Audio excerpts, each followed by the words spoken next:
यदि आप अपने प्रोफेशनल करियर जर्नी की शुरुआत करना चाहते हैं तो ये वीडियो सिर्फ आपके लिए। और आज के इस वीडियो का एजेंडा एमआईएस एग्जीक्यूटिव कैसे बने उसी पे पूरा फोकस। तो एमआईएस एग्जीक्यूटिव बनने के लिए एजुकेशनल क्वालिफिकेशन जो रिक्वायरमेंट है वो ग्रेजुएशन होना चाहिए, चाहे आप किसी भी स्ट्रीम से क्यों ना हो, बीए, बीकॉम, बीएससी या बीसीए, कुछ भी। हाँ, एक बात और, एड ऑन एडवांटेज आपको मिल सकता है अगर आपके पास कोई भी कंप्यूटर रिलेटेड डिप्लोमा या डिग्री है तो वो आपके लिए एड ऑन एज है। सीवी को और इंप्रोवाइज करने के लिए अगर आपके पास एमबीए डिग्री है या डेटा एनालिसिस से रिलेटेड कुछ स्पेशलाइजेशन अगर आपने कर रखा है तो वो बहुत बड़ा आपके लिए एड ऑन एडवांटेज रहेगा। लेकिन एमआईएस एग्जीक्यूटिव बनने की शुरुआत करने के लिए ग्रेजुएशन का होना भी जरूरी नहीं है।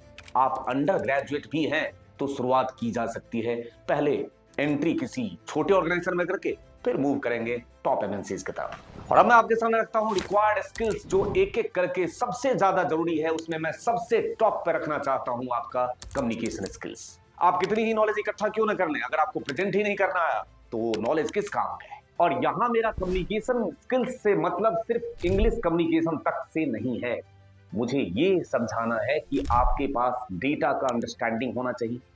उस डेटा सेट में से क्या इनसाइट्स निकाला जा सकता है उसको एनालाइज करने का जो है एनालाइजिंग पावर वो भी होना चाहिए।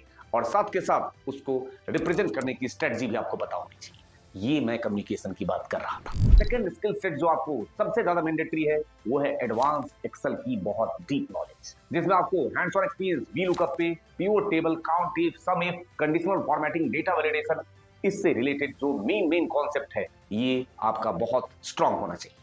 इसके बाद भले ही आपने डेटा एनालिसिस टूल सीख लिया है लेकिन आपको डेटा एनालाइज करने का जो प्रोसेस है वो बिल्कुल क्लियर होना चाहिए। मतलब आपको रिपोर्ट मेकिंग आती है कि नहीं, डेटा को एनालाइज करना आता है कि नहीं, मतलब उसमें से मैं क्या इंसाइट्स निकाल सकता हूं, और साथ के साथ डेटा को विजुअलाइज करना मतलब रिप्रेजेंट करना, ये डेटा एनालिसिस का पार्ट। इसके बाद अभी और टूल्स की जरूरत पड़ने वाली है। वैसे अगर हम फ्लैशबैक में जाएं 3-4-5 साल पहले तो यहां तक के नॉलेज से ही अच्छी खासी जॉब आज एमआईएस एग्जीक्यूटिव लग जाती थी। लेकिन वक्त के रिक्वायरमेंट के साथ साथ टूल्स की जो एनहांसमेंट भी होती गई और बहुत सारे रिक्वायरमेंट बढ़ते गए ऑर्गेनाइजेशन के। तो उसी कंटिन्यूएशन में एमआईएस एग्जीक्यूटिव बनने के लिए स्ट्रक्चर्ड क्वेरी लैंग्वेज एसक्यूएल का आना आज के डेट में मस्ट है।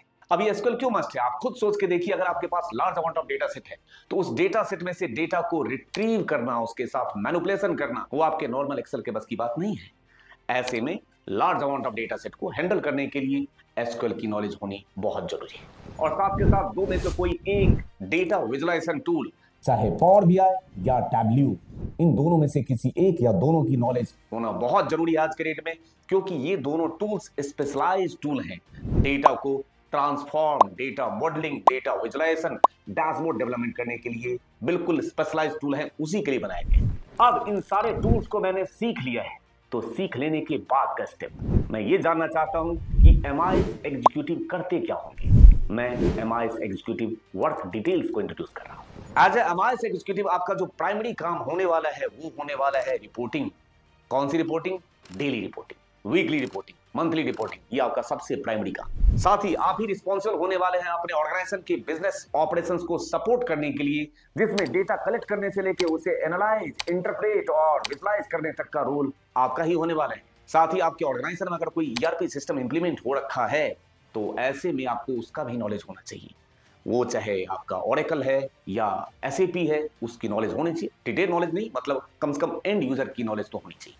उसके लिए ऑर्गेनाइजेशन जहां पे आप ज्वाइन कर रहे होंगे वो उतना नॉलेज खुद दे देता है। हाउ टू स्टार्ट, उसके लिए रिक्वायर्ड है आपको सबसे पहले ट्रेनिंग, वो भी hands on project based knowledge, conceptually, जिसमें आप एक्सेल, पावर बीआई और एसक्यूएल को कवर कर रहे होंगे इन डेप्थ। ट्रेनिंग लेने के दौरान ही आपको कोशिश करना चाहिए कहीं आपको ऑन जॉब ट्रेनिंग का जुगाड़ हो जाए या इंटर्नशिप का कहीं ऑप्शन मिल जाए, चाहे वो पेड हो या फ्री में कुछ दिन काम करना पड़े, कोई दिक्कत नहीं है अपने एक्सपीरियंस को गेन करने के लिए। उस दौरान एंट्री लेने के लिए चाहे आपको बैक ऑफिस की कहीं जॉब मिल जाए, डेटा एंट्री की जॉब मिल जाए, कुछ भी, अगर आपको एंट्री मिल रहा है तो कोई प्रॉब्लम नहीं है, वहीं से रिपोर्टिंग की शुरुआत हो जाएगी। अगर कोई और ऑप्शन नहीं मिल रहा है तो फ्रीलांस प्रोजेक्ट के लिए कोशिश करिए, कुछ भी एक्सेल का काम मिल जाए तो उससे आपका हैंड्स ऑन एक्सपीरियंस बढ़ेगा फ्रीलांस प्रोजेक्ट के थ्रू। एमआईएस एग्जीक्यूटिव सैलरी, अगर आप फ्रेशर हैं तो शुरुआत में आपको 15,000 से लेके 22-25,000 तक के रेंज में सैलरी मिल सकती है। यहीं पर अगर आपका एक्सपीरियंस 2 साल या 3 साल के आसपास का है तो आप एक्सपेक्ट कर सकते हैं 30,000 से लेके 45 टू 50,000। लेकिन यही सैलरी आपका डिफर करेगा अगर कहीं एमएनसी में एंट्री हो जाती है आपकी, तो वहां पे आप एक्सपेक्ट कर सकते हैं इतने एक्सपीरियंस पे 50,000 से 80, 85, 90,000 तक। लर्निंग स्ट्रेटजी, इसके लिए आपको सालों का टाइम नहीं लगता है। आपको एक टारगेट डिसाइड करना है। मैं ये टारगेट रखने जा रहा हूं 4 से मैक्सिमम 6 मंथ तक, और ये 6 महीने के बाद का वक्त नहीं है, वहां तक आपकी एंट्री हो चुकी होनी चाहिए एज ए जॉब पे। जिसमें सबसे पहला टारगेट एक्सेल को बेसिक से लेके एडवांस लेवल तक मास्टरी कर लेना। इस दौरान आपका पूरा का पूरा फोकस बेसिक फंक्शंस पे, सॉर्टिंग हो गया, फिल्टर हो गया, lookup and reference, pivot table, chart and graph, ये मेन कॉन्सेप्चुअल पार्ट पे पूरा का पूरा फोकस होना चाहिए आपका। उसके बाद एसक्यूएल में बेसिक क्वेरी की अंडरस्टैंडिंग होनी चाहिए। सेलेक्ट हो गया, इंसर्ट हो गया, अपडेट हो गया, डिलीट हो गया, ज्वाइंस हो गया, सब क्वेरीज हो गया। ये इंपॉर्टेंट कॉन्सेप्चुअल पार्ट बहुत डेप्थ में आपको सीखना होगा। उसके बाद पावर बीआई या टैबली में से जो नॉलेज आपको लेना होगा वो data transformation, data modelling, dashboard creation और रिपोर्ट पब्लिशिंग। इन टेक्निकल टूल्स के नॉलेज के अलावा आपके पास बिजनेस कम्युनिकेशन का भी नॉलेज होना चाहिए। That means professional email writing हो गया, डेटा प्रेजेंटेशन हो गया, रिपोर्टिंग हो गया, इनकी नॉलेज भी बहुत जरूरी है। ये सारे पार्ट आप कॉन्सेप्चुअल ऑर्डर में project based implementation, mock interview session, resume building, ये जितने भी स्ट्रेटजीज होती हैं इंटरव्यू को क्रैक करने के लिए, उसके लिए आप सभी लोगों को हम भी गाइड कर सकते हैं। जिसमें हमारे पास एक प्रोग्राम चलता है, वो है डेटा एनालिसिस बूट कैंप। और ये जो हमारा बूट कैंप प्रोग्राम है, ये इंटेंस लर्निंग उन लर्नर्स के लिए है जो बिल्कुल डेडिकेटेड हैं अपने स्किल्स को अपग्रेड करने और जॉब में एंट्री मारने के लिए। और अगर आप सभी लोग इनोजेंट की assessment based boot camp programme को और एक्सप्लोर करना चाहते हैं तो उसके लिए आप वेबसाइट विजिट कर सकते हैं या इस नंबर पे आप कॉल करके करियर गाइड से डिटेल ले सकते हैं। तो अगर आप सभी लोग अपने पहले जॉब की नहीं, स्किल्ड जॉब की शुरुआत करना चाहते हैं तो उसके लिए अपने सर पे तलवार खुद लटकाना होगा। मतलब खुद को डेडलाइन देना ही होगा। बिना डेडलाइन के तो आप 2 साल लगा दोगे, तब भी जहां पे यदि जॉब कर रहे हैं कुछ वहीं कर रहे होंगे या शुरुआत भी नहीं कर पाए। अपने वो सारे रास्ते खुद बंद कर दीजिए जो आपको भटकाव के लिए विवश करता है।